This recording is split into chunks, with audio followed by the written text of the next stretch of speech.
بسم اللہ الحمد للہ والصلاة والسلام علی رسول اللہ رب اشرح لی صدری ویسر لی امری واحلل عقدۃ من لسانی یفقہوا قولی۔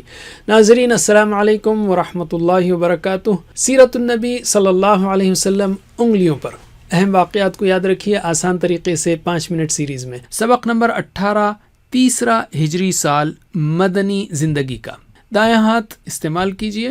تیسرا ہجری سال ہے جس کے 3 حصے ہیں، سریہ زید رضی اللہ عنہ اور غزوہ احد اور غزوہ حمراء الاسد۔ تو ہم پہلا حصہ لیتے ہیں سریہ زید بن ثابت رضی اللہ عنہ۔ غزوہ کہتے ہیں وہ فوجی مہم جس میں رسول اللہ صلی اللہ علیہ وسلم شریک ہوں۔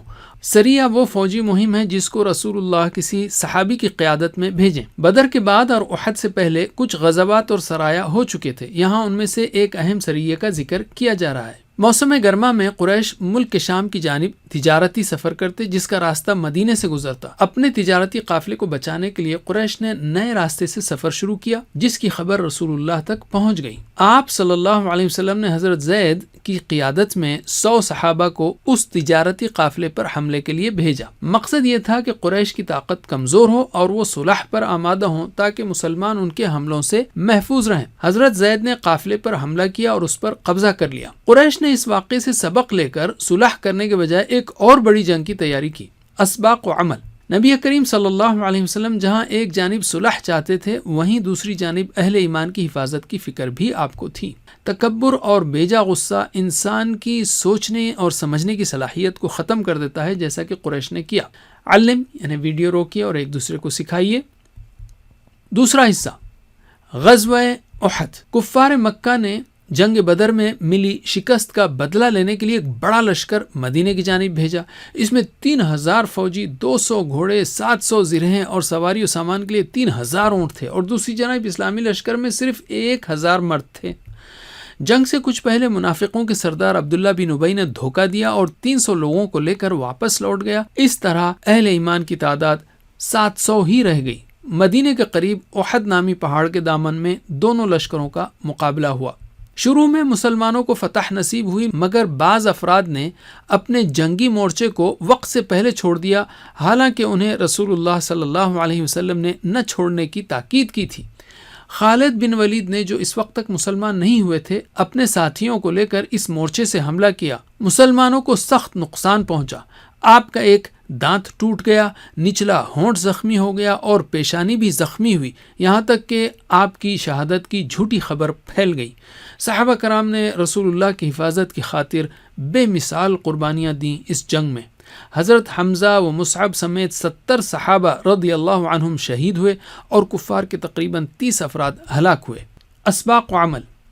رسول اللہ صلی اللہ علیہ وسلم کی ہدایات پر مکمل طور پر عمل کرنا ہی دنیا و آخرت میں نجات کا سبب ہے۔ دین کی سربلندی کے لیے مالی و جانی نقصان برداشت کرنے والوں کو اللہ بہترین بدلہ دے گا۔ علم۔ تیسرا حصہ غزوہ حمراء الاسد۔ احد سے واپسی کے بعد رسول اللہ صلی اللہ علیہ وسلم کو مشرکین مکہ کے دوبارہ حملے کا اندیشہ تھا، اس لیے کہ احد میں مسلمانوں کو بھاری نقصان ہوا تھا اور مشرکین کی ہمت بڑھ گئی تھی۔ آپ نے دوسرے ہی دن کفار مکہ کے لشکر کا پیچھا کرنے کا فیصلہ کیا۔ صحابہ کرام اگرچہ زخموں سے چور اور غم سے نڈھال تھے، مگر اس کے باوجود سب نے آپ کی اطاعت کی۔ مشرکین مکہ کا لشکر مدینے سے کچھ فاصلے پر تھا اور مدینے پر دوبارہ حملے کی پلاننگ کر ہی رہا تھا۔ رسول صلی اللہ علیہ وسلم حمراء الاسد نامی جگہ تک گئے۔ کفار کو جب آپ کی آمد کا پتہ چلا تو وہ ڈر گئے اور واپس لوٹ گئے۔ اسباق و عمل۔ رسول اللہ صلی اللہ علیہ وسلم بہترین قائد تھے اور حالات پر ان کی گہری نظر تھی۔ صحابہ کرام رضی اللہ عنہم ہر حال میں آپ کی اطاعت کرتے تھے۔ مشکل حالات دراصل آزمائش ہوتے ہیں اور اللہ پر بھروسہ کرنے والوں کی اللہ ضرور مدد کرتا ہے۔ علم۔ اب ہم لیتے ہیں قرآن کو۔ پہلے دور یعنی 1 سے 5 ہجری میں 14 صورتیں نازل ہوئیں، تقریباً 8 پاروں کے برابر۔ کم سے کم 1 سے 5 اور 28ویں پارے کو یاد رکھیے۔ تیسری ہجری میں 2 صورتیں نازل ہوئیں، آل عمران اور الصف۔